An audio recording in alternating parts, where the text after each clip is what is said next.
Relief بھی تکلیف بھی، پیٹرول سستا ڈیزل مہنگا، پیٹرول کی قیمت میں ₹7.54 کمی، قیمت ₹264.61 ہو گئی۔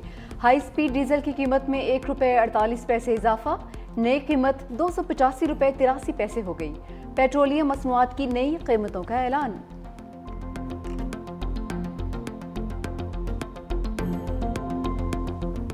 سانحہ 9 مئی سزاؤں کا بڑا ریلا تحریک انصاف کی مرکزی قیادت کو بہا کر لے گیا۔ قومی اسمبلی اور سینٹ میں اپوزیشن لیڈر سمیت پی ٹی آئی کے 196 رہنماؤں اور کارکنان کو 10 سال قید کی سزائیں۔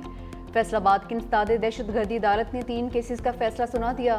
Opposition leader Omar Ayub, Saint میں قائد حزب اختلاف شبلی فراز، رکن قومی اسمبلی زرتاج گل، صاحبزادہ حامد رضا اور شیخ رشید کے بھتیجے شیخ راشد شفیق کو 10 سال قید۔ اشرف سونا، رائے حسن نواز، رائے مرتضی اقبال، کمل شوذب، چودھری بلال اعجاز، مسز فروخ آغا، فرخندہ کوکب 10 سال سلاخوں کے پیچھے گزارے گئے۔ محمد احمد چٹھا، چودھری آصف علی، شکیل احمد خان نیازی، سردار عظیم اللہ خان، مہر محمد جاوید اور محمد انصر اقبال بھی 10 سال کی قید بھگتیں گے۔ ایم پی اے جنید افضل صاحب کو سب سے کم 3 سال کی سزا ملی، جبکہ فواد چودھری، فیض اللہ کموکا، زین قریشی اور خیال کاسرو سمیت 88 افراد بری۔ دنیا دہشت گردوں کے خلاف ہماری کامیاب کارروائیوں کی معترف ہے۔ وزیر اعظم محمد شہباز شریف کی زیر صدارت انسداد دہشت گردی اور ریاستی ریٹ کے قیام کے حوالے سے قائم اسٹیئرنگ کمیٹی کا جائزہ اجلاس۔ وزیر اعظم شہباز شریف کا کہنا تھا کہ بہادر افواج نے آپریشن رد الفساد اور ضرب عصب میں دہشت گردوں کا بھرپور مقابلہ کیا ہے۔ حالیہ تاریخ ساز مار کے حق میں دنیا نے پاکستان کی فتح کو تسلیم کیا۔ فتنہ الہندوستان، فتنہ الخارج کے خلاف مؤثر حکمت عملی پر کام کیا جا رہا ہے۔ دہشت گردی سے پاک اور پرامن مضبوط ریاستی ڈھانچہ ہی بین الاقوامی سطح پر سرمایہ کاروں کے اعتماد کو بحال کرتا ہے۔ دہشت گردی کے خلاف جنگ میں پوری قوم، مسلح افواج اور تمام ادارے متحد ہیں۔ اجلاس میں نائب وزیر اعظم Muhammad Ishaq Dar, field marshal Syed Asim Munir, national security adviser lieutenant general Muhammad Asim Malik سمیت دیگر وزراء اور مشیر بھی موجود۔ تحریک انصاف کا سزائیں عدالت میں چیلنج کرنے کا اعلان۔ Chairman P T I barrister Gohar نے ارکان اسمبلی کو سزائیں جمہوریت کے لیے افسوسناک قرار دے دی۔ کہا کہ ایسے فیصلوں سے جمہوریت ڈی ریل ہو جائے گی، اب بھی وقت ہے سسٹم کو بچایا جائے۔ ایوان میں واپسی یا بائیکاٹ کا فیصلہ بانی کریں گے۔ ہم نے چیف جسٹس سے کہا تھا صرف انصاف کے ساتھ فیصلہ کریں، ہمیں کچھ نہیں چاہیے۔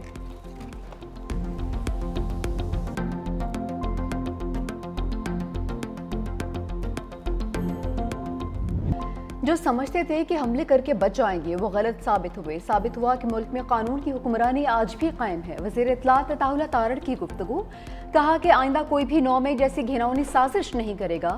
9 مئی کیسز کا فیئر ٹرائل ہوا ہے، ناقابل تردید شواہد موجود تھے، شہداء کی یادگاروں کی بے حرمتی، عسکری تنصیبات پر حملے کیے گئے۔ بانی پی ٹی آئی زوم پر میٹنگ کر کے حملوں کی ترغیب دیتے رہے۔ فیصلوں کے بعد کوئی بھی ایسے حملوں کی جرات نہیں کرے گا۔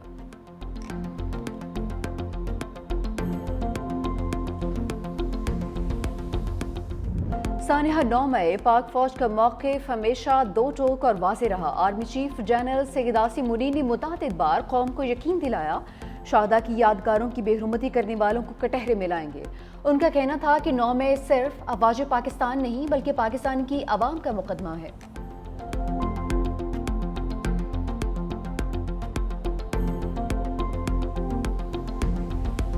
26 نومبر احتجاج کیس، پی ٹی آئی کے 41 رہنماؤں کے وارنٹ گرفتاری جاری، مجموعی تعداد 50 ہو گئی۔ اسلام آباد کی انسداد دہشت گردی عدالت کے جج ابو الحسنات ذوالقرنین نے وارنٹ کراچی کمپنی میں درج مقدمے میں جاری کیے۔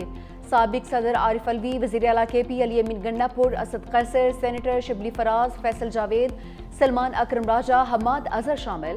عدالت کا علیمہ خانم، عمر ایوب، صاحبزادہ حامد رضا، رؤوف حسن، مراد سعید، شیخ وقاص اکرم، کمل شوذب، شاندانہ گلزار کو بھی گرفتار کرنے کا حکم۔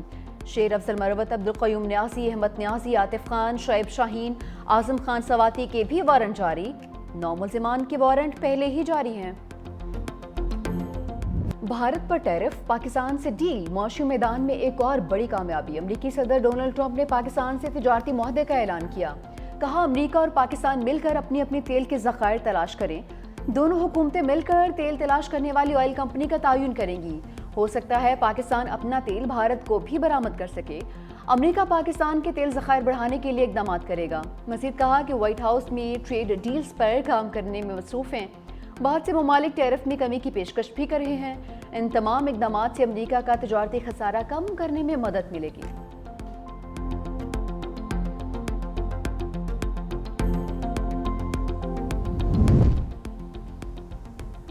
وزیراعظم شہباز شریف کا پاک امریکہ تجارتی معاہدے پر صدر ٹرمپ کے اعلان کا خیر مقدم۔ سماجی رابطے کی ویب سائٹ پر اپنے پیغام میں کہا کہ تجارتی معاہدہ کی حتمی منظوری میں قیادت کا کردار ادا کرنے پر صدر ٹرمپ کا مشکور ہوں۔ تاریخی معاہدہ دونوں ممالک کے درمیان بڑھتے ہوئے تعاون کو وسعت دے گا۔ معاہدہ آنے والے دنوں میں مشترکہ شراکت داری کو مزید تقویت دے گا۔ ادھر وزیر خزانہ محمد اورنگزیب سے امریکی سیکرٹری کامرس اور امریکی تجارتی نمائندے کی ملاقات۔ وزارت خزانہ کے مطابق معاہدے سے باہمی ٹیرف کم ہوگا۔ پاکستان کی بنیادی ڈھانچے اور ترقیاتی منصوبوں میں امریکی سرمایہ کاری میں اضافہ بھی متوقع ہے۔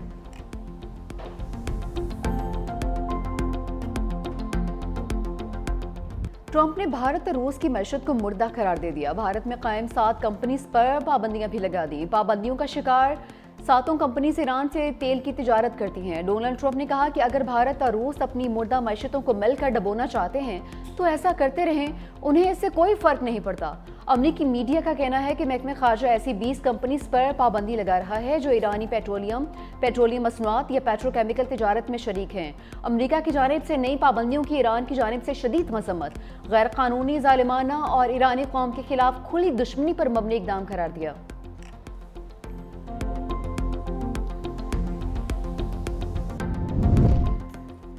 گلگت بلتستان میں 37 علاقے آفت زدہ قرار۔ سب سے زیادہ تباہی ضلع دیامر میں ہوئی جہاں 12 مقامات پر ایمرجنسی نافذ کر دی گئی۔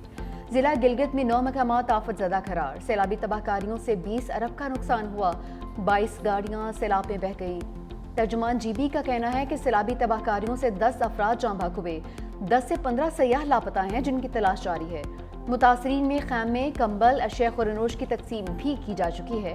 سندھ میں بھی سیلابی صورتحال، پی ڈی ایم اے نے گھٹور سکھر بیراج پر درمیانی درجے کے سیلاب کا الرٹ جاری کر دیا۔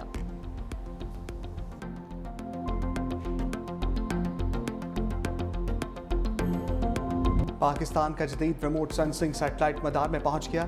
جدید ریموٹ سینسنگ سیٹلائٹ چین کے خلائی سینٹر سے لانچ کیا گیا۔ نیا سیٹلائٹ شہری منصوبہ بندی، آفات سے نمٹنے اور زراعت میں معاون ثابت ہوگا۔ سی پیک ماحولیات اور موسمیاتی نگرانی کے لیے بھی مددگار ہوگا۔ وزیر منصوبہ بندی احسن اقبال کی انجینئرز اور سائنسدانوں کو مبارکباد۔ چیئرمین سپارکو کا کہنا ہے کہ سیٹلائٹ لانچ پائیدار ترقی کی جانب قدم ہے۔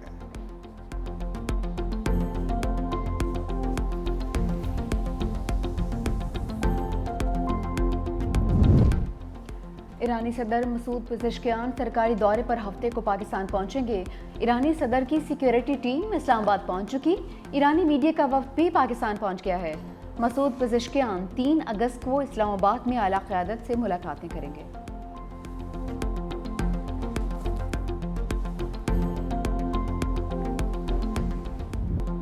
غزہ پر اسرائیل کی وحشیانہ بمباری جاری ہے۔ 24 گھنٹے میں مزید 111 فلسطینی شہید ہو گئے۔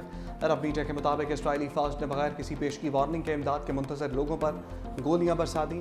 وحشیانہ حملوں میں امداد کے متلاشی 91 فلسطینی بھی شہید ہوئے۔ خوراک کی کمی کے باعث مزید 7 فلسطینی جان کی بازی ہار گئے۔ غذائی قلت سے 89 بچوں سمیت 154 فلسطینی شہید ہو چکے۔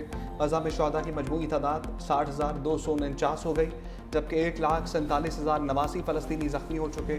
امریکی اخبار نے غزہ پر اسرائیلی حملوں میں شہید بچوں کے نام جاری کر دیے۔ صہیونی بربریت میں 900 سے زائد بچے اپنی پہلی سالگرہ سے پہلے شہید کیے گئے۔ وزیر اعلیٰ سندھ مراد علی شاہ سے برطانوی ہائی کمشنر جان میریڈ کی ملاقات۔ سیلاب متاثرین کی بحالی، گھروں کی تعمیر اور زراعت کی ترقی پر گفتگو۔ وزیر اعلیٰ سندھ نے کہا کہ چیئرمین بلاول بھٹو کی رہنمائی میں امن بحال اور کراچی کی رونقیں واپس لے آئے ہیں۔ ٹرانسپورٹ فراہمیاب، زراعت اور انفراسٹرکچر کی بہتری کے لیے بھی کام جاری ہے۔